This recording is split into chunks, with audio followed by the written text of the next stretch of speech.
Shalom Bapak Ibu Saudara-saudara, mari kita siapkan hati dan hidup kita untuk kita ada dalam perenungan singkat di saat ini. Mari kita berdoa sebelum kita ada dalam baca kebenaran firman Tuhan. Kita berdoa. Ya Tuhan ya Allah kami, sumber kebenaran dan hidup lewat kebenaran firman-Mu. Kami akan membaca firman-Mu dan mendengar sabda kebenaran-Mu. Roh Kudus-Mu pimpin tuntun kami agar firman Tuhan ini dapat kami pahami. Terpuji nama Tuhan, kami siap menyambut firman-Mu. Amin. Firman kebenaran terambil dari dalam perjanjian baru, Filipi 2 ayat 1 sampai dengan ayatnya yang keempat yang berbunyi demikian. Nasihat supaya bersatu dan merendahkan diri seperti Kristus. Jadi karena dalam Kristus ada nasihat, ada penghiburan kasih, ada persekutuan dan roh, ada kasih mesra dan belas kasihan. Karena itu sempurnakanlah sukacitaku dengan ini. Hendaklah kamu sehati sepikir dalam satu kasih, satu jiwa, satu tujuan, dengan tidak mencari kepentingan sendiri atau puji-pujian yang sia-sia. Sebaliknya, hendaklah dengan rendah hati yang seorang menganggap yang lain lebih utama daripada dirinya sendiri. Dan janganlah tiap-tiap orang hanya memperhatikan kepentingannya sendiri, tetapi kepentingan orang lain juga. Demikian firman Tuhan. Bapak Ibu Saudara-saudara yang Tuhan Yesus kasihi, manusia adalah makhluk sosial.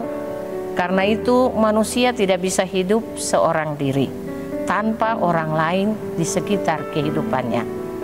Tagal itu ada istilah yang sering kita dengar dan ucapkan, yaitu teman rasa saudara dan saudara rasa musuh atau benci. Artinya, kita atau manusia membutuhkan orang lain dalam hidup bersama kita. Tetapi dalam hidup bersama bukanlah hal yang mudah atau gampang.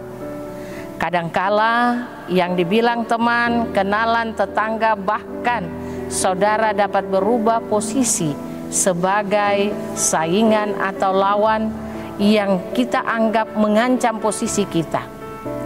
Hubungan yang baik dapat berubah menjadi permusuhan, perselisihan, seperti istilah tadi, teman rasa saudara, saudara rasa musuh atau benci. Bapak Ibu yang Tuhan Yesus kasihi, bacaan kita tadi jemaat Filipi juga sedang menghadapi ancaman perselisihan atau perpecahan. Yang mana kehidupan jemaat di Filipi, mereka tidak lagi hidup sehati sepikir.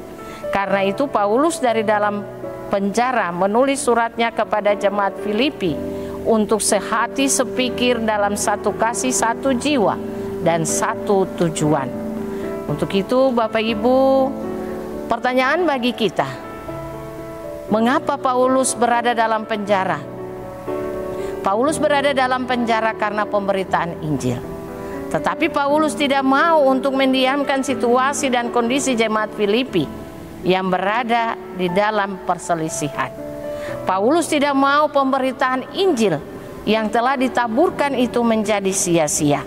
Itu sebabnya Paulus menasihatkan jemaat Filipi harus hidup sehati sepikir dan tidak mencari kepentingan diri sendiri atau pujian yang sia-sia. Tetapi untuk sehati sepikir, kita harus bersikap rendah hati dan mengutamakan kepentingan orang lain.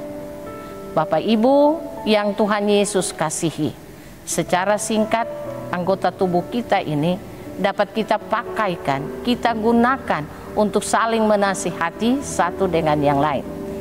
Contoh yang saya ambil di saat ini, tangan kita. Tangan kita ini terdiri dari tangan kanan dan kiri. Tangan kita ini terdiri dari jari-jari tangan. Ada kelingking, ada jari manis, ada jari tengah, dan ada jari telunjuk serta jempol. Jari-jari ini mempunyai makna bagi kehidupan kita. Kalau kita lihat kelingking, jari ini sangat kecil. Itu berarti Tuhan menginginkan kita untuk bisa merendahkan diri. Jari manis.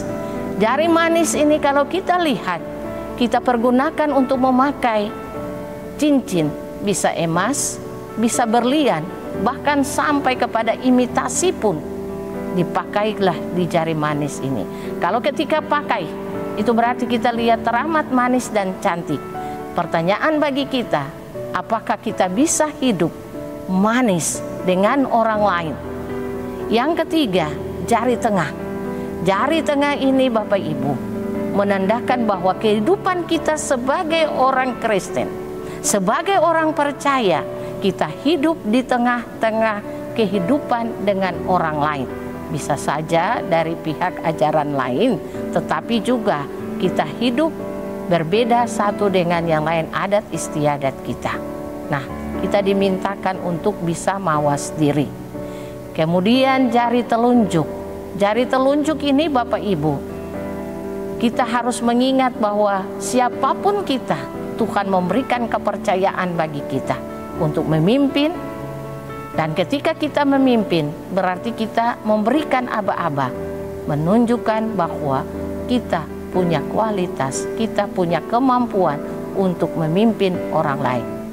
Kemudian jari jempol. Jari jempol ini Bapak Ibu, dalam setiap yang kita lakukan, hendaklah kita lakukan yang baik, sehingga pada akhirnya orang lain yang akan mengangkat jempol bagi kehidupan kita selaku orang percaya, selaku orang Kristen, terlebih untuk kemuliaan nama Tuhan. Terpuji nama Tuhan. Haleluya. Amin. Mari kita berdoa. Terima kasih Tuhan untuk waktu yang indah. Kami boleh membaca, merenungkan kebenaran firman-Mu. Semoga kebenaran firman Tuhan ini mau menuntun kehidupan kami dari hari lepas ke hari. Amin. Bapak Ibu, demikianlah renungan singkat kita di saat ini. Semoga kebenaran firman Tuhan ini mau menuntun hidup kita. Terima kasih.